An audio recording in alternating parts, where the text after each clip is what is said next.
This video is powered by Notre Dame Club of East Africa, a conversation with Notre Dame alumni and friends. Listen, connect, and challenge. So, hi everyone. I'm Sarah Nanjala. I am a Kenyan and also a Notre Dame alumni. I was part of the KIO School of Global Affairs, graduated in December last year, and I was concentrating in international peace studies. I don't really have a structure of what I'm going to be saying, but I will just give a brief introduction of myself and then I'll open up to anyone who has questions. So basically, I'll just be talking about my work here and what led me to be here. So I am in Geneva right now. I'm based in Geneva. I work with UN Women in the Human Rights and Development team, and we work closely with the Human Rights Council and also with member states in ensuring or trying to improve gender mainstreaming in human rights resolutions, as well as other processes such as the Universal Periodic Review, which is a process where countries are able to look at their human rights status, whether they are doing well or not. So we participate a lot in those processes, and we try to improve the gender aspect of it and trying to improve women's and girls' rights, which has been facing a lot of backlash of late. So as I said, I graduated in December last year. I was part of the cohort that was affected by COVID, so my graduation was in December instead of May. Um, uh, and during my time at Notre Dame, as part of my internship, I was interning with the DPPA in New York under the Peace Building Commission, where I also worked closely with member states and governments who were trying to transition from conflict. So we were supporting some of the post-conflict processes. I worked briefly with the African Union in New York as well for 2 months, supporting their communications before coming here to Geneva. And before Notre Dame, I was based in Nairobi, where I was born, and I was a journalist back there working with the Daily Nation. Some of you might know the Daily Nation. So I was a reporter there. And I covered mostly the news desk, which is basically anything that comes by the newspaper, but also focused mostly on politics, health, women, education, and also other issues that might be of interest to me, such as business, entrepreneurship, youth, etc.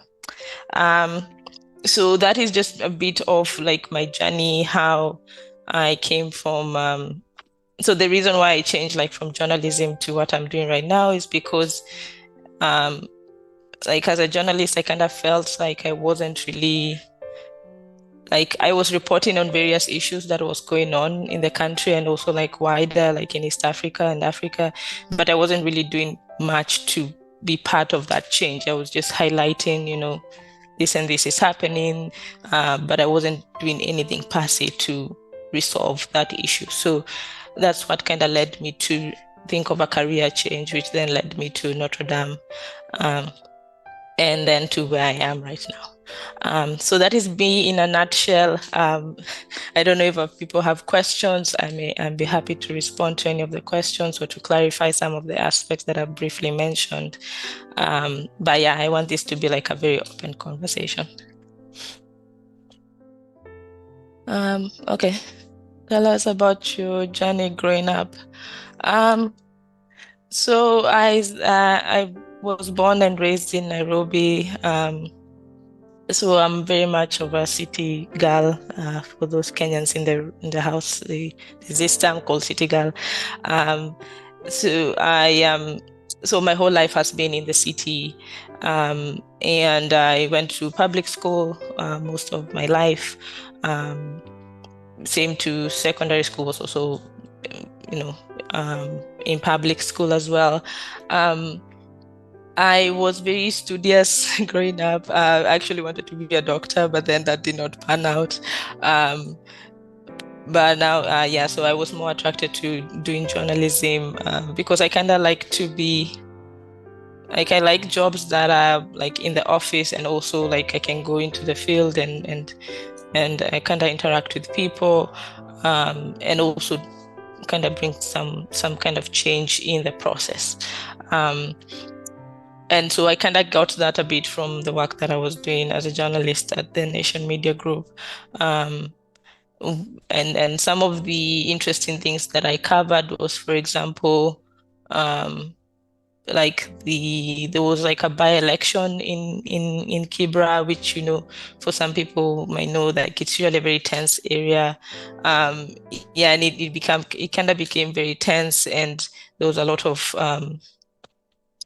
like tension between the police and between the civilians, and um, between the different campaigners, and then there was a bit of conflict as well that I was kind of caught up in, but it wasn't as bad as previous elections. But it kind of gave me the taste into some of the political challenges that we face in Kenya and also in Africa in general. And this also inspired the master's thesis that I had for my master's degree, which kind of focused on the political climate of Kenya and whether or not Kenya was advancing beyond like ethnic elections or like ethnic based voting. And it was very interesting to actually see that there was some degree in the previous elections, which was last year. There was a certain degree to which Kenya was kind of shifting from these ethnic based elections to a more like, what will the government do for me, or like how will the government improve my life kind of situation. So it was nice to see that, and that kind of see that political maturity kind of coming on.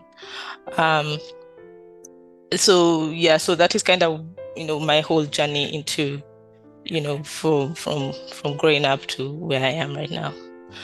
I see Jacqueline is asking, what can recent ND alumni learn from you in your job hunt? Okay, so the current job that I'm doing right now with UN Women is part of the Hesberg Global Fellowship, which I was awarded by the Kyo School. So it is very, and I've been speaking to some of my colleagues about this. It has been very difficult to kind of find jobs like in the exact area that you want. Especially in the US market, which came as a very big surprise for me and some of my colleagues, as we were not quite aware of this from the get-go. And I don't know whether it's because of the recent events such as COVID that has kind of affected the job market. But some of my colleagues have been facing very, very, very serious challenges in kind of trying to find something, something stable, something like a job that they can kind of chant their career towards. I think it will be important, and this is even more so for the students that are coming in, to be and some of them, some of these I've kind of consulted with also some of the alumni who I had conversations with while I was looking for jobs. I think it would be nice to not only focus on the big organizations like the UN, because they are very difficult to get into. Even me right now, I'm not very fully into the UN. I'm kind of, I have funding, so I kind of got space through that. But kind of trying to find different organizations that are almost similar. And I've seen this even with like the next cohort. There are more organizations in the US that are equally as good and equally do very good job, that are not really defined as international organizations, but they do great impact, and they are affiliated to some of the like international organizational work, but they're not really that like international. So I think it will be nice to focus on both, not only the UN or the World Banks and whatnot, but also for trying to find these other organizations that you can kind of work on. And I think also networking is good. Talking to a lot of people, alumni as well, I think is a very good resource to tap into. And I think because we are not just alumni within the Kroc or within the Kyo school, but also like beyond throughout the whole university. I found that they're very, very helpful. And I think that can be one of the ways that people can be able to, find jobs and kind of move up the career ladder. I see Tony's asking about racial discrimination in the US. This is actually a very interesting question because, and I usually joke with people sometimes with this, it takes me a very long time to recognize racism because it's something that I am not used to. So like in Kenya, we experience like ethnicity, like ethnic divisions and whatnot, but we don't really experience racism. So it's especially the subtle one. So it's very difficult for me to, like, it would take me several hours or even days to realize, oh, that person, what they did was actually racist, unless it's very, very explicit. So usually very difficult for me to kind of distinguish. But I think the more that I am within these spaces, like in the US and Europe, I'm kind of recognizing it more. Some of them are very subtle, so then it's very difficult to even like confront it. But I think the ones that would bother me the most are the ones that are institutional, that are kind of preventing me like to either access certain services or access like job or career progression. So those are the ones that are kind of like affect me the most. But the other ones that are very subtle, mostly I just ignore it. Or I kind of like, I don't know, I mostly just ignore it unless it's very, very explicit to the point that it becomes very blatantly offensive, that I would kind of confront it. But normally I would just let it slide, because then like the subtle ones, there are just so many and it's very difficult to just navigate through them. But the big ones, the institutional ones, are the ones that I kind of do not like, and I kind of try to, if it's in a work scenario, I kind of need to point it out that, oh, we need more diversity, or like when someone says something offensive, they'll be like, this is offensive and this is how it is offensive, or this is how I feel it's offensive, and kind of try to have a conversation with it. But then with the everyday people, it can be very difficult to have such conversations, because either they don't have the background knowledge for them to even recognize that is racism. And so, yeah, sometimes it can be tricky. So I would just say, like, just pick your battles when it comes to racial discrimination. And also at some point, you will need to cut off some people, especially if they are like within your circles. Like sometimes you would notice some of like racial biases, especially within like either your cohort or within the university or within even workplaces.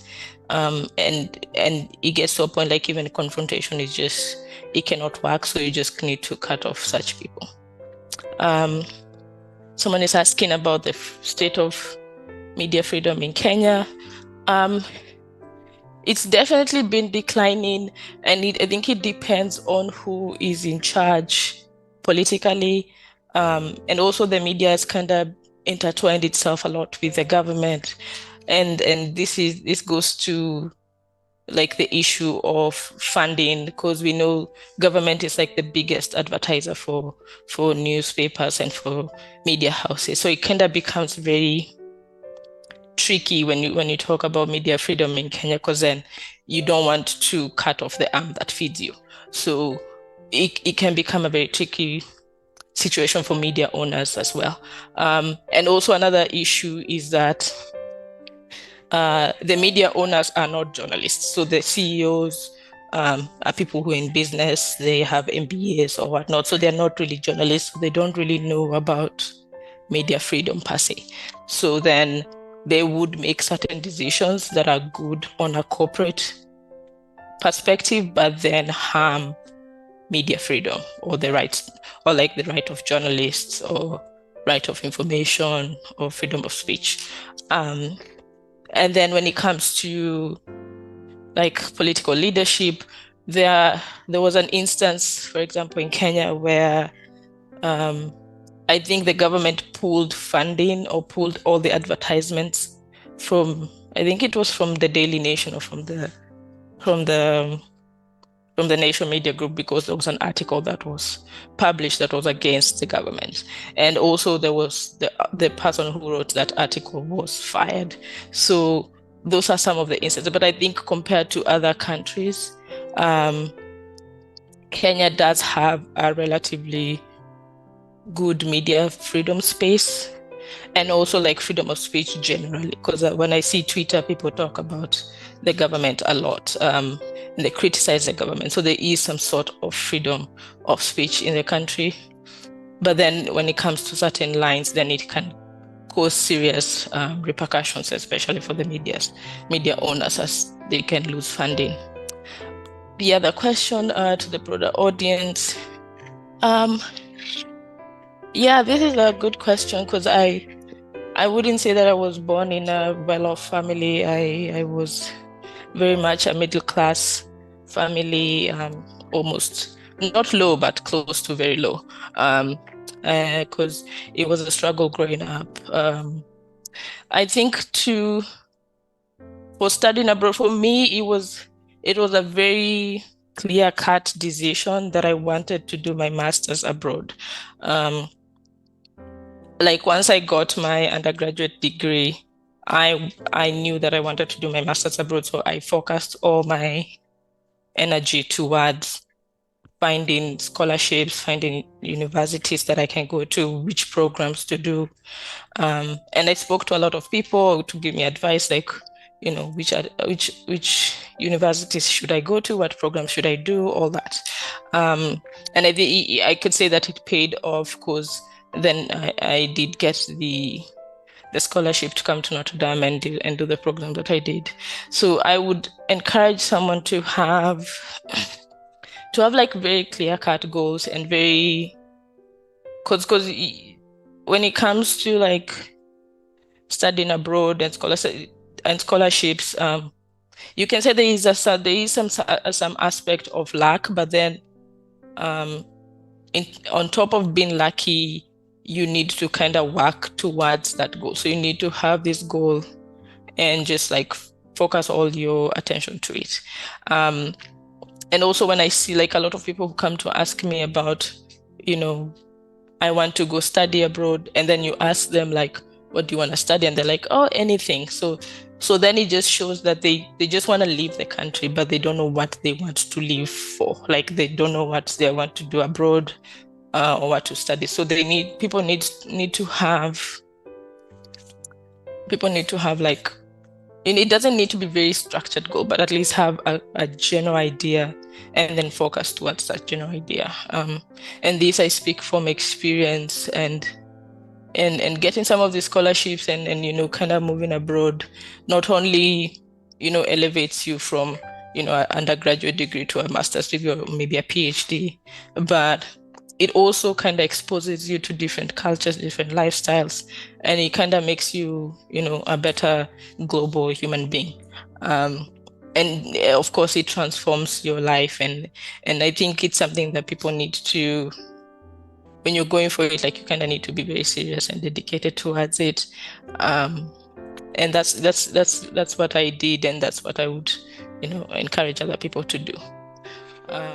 Sarah, thank you so much. I know it sounds weird when we are all silent and you're the one speaking. Yeah, kind of. Yeah, but thank you so much for sharing your story. If anyone has a question, we only have like 10 minutes remaining.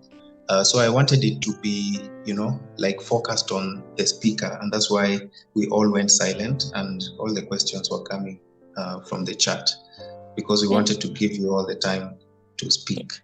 But I think Jacqueline has a question. Okay. Go ahead, feel free to unmute your mic. Thanks, Levi. Thanks, Sarah, for sharing your experience. I just wanted to comment on the question that I asked about the job, US job market and ND alumni getting jobs, because one of the roles that I have has been building this ND alumni club, and I recently just came back from India and I was able to see the kind of community that they've put together, with alumni coming together with newly admitted students and people who have worked for a while. So I think I just wanted to belabor the point that you said, that sometimes you need to network outside the ND bubble, and some of these ND gatherings can bring in people outside of ND that other people from ND know. So I think what you mentioned is very important, the idea of networking and how it is difficult to get a US job being an international student. And once you finish, sometimes the university kind of is dealing with many things. So you're kind of pushed out of the door. So I think this is for all of us. We need to form a community where we are meeting these people halfway and helping connect them. I think in the last session we had one of the alumni, Shaban, had mentioned a program, that is upcoming. We should have our internal space for discussing who's graduating, mapping out what's our strategy for this community that we have, because it's so difficult for us, and it's not the same way in the way Americans, plan in advance for things. So I really thank you for giving us your perspective on how that was difficult, because when people hear that you're in Geneva, they assume it was very easy. Most of us have been there, and sometimes you have to make a choice of coming back home, and people feel like they can't go back home, or after being in that prestigious education abroad and then tamaking back home. So I think the challenge is for all of us to help support people who are graduating. And also, if we know people, like I interned in Geneva a lifetime ago, and I still know people from there, we can connect you to people who are good people in the spaces in those organizations.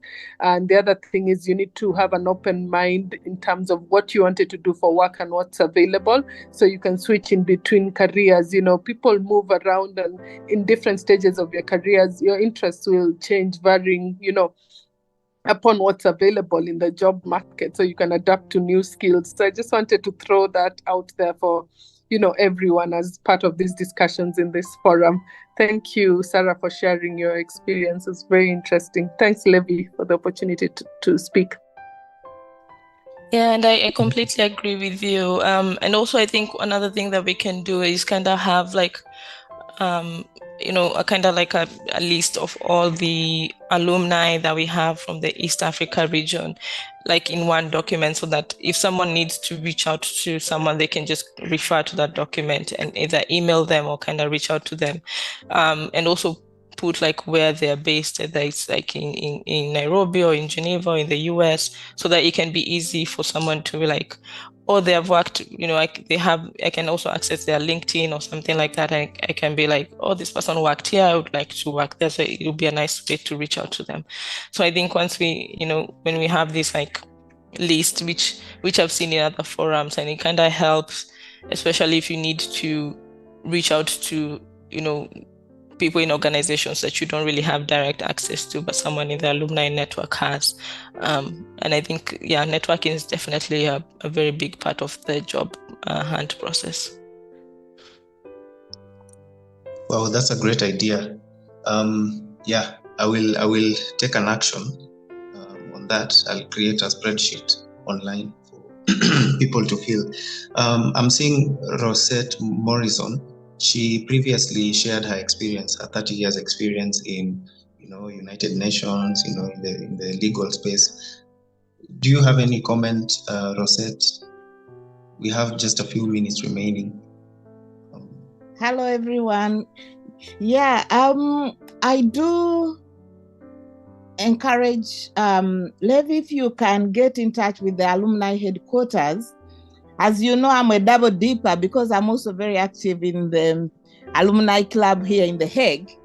And last Friday, we had a huge gathering where we were seeing of 2 people who will be joining the university. So we had dinner to welcome them to notredame.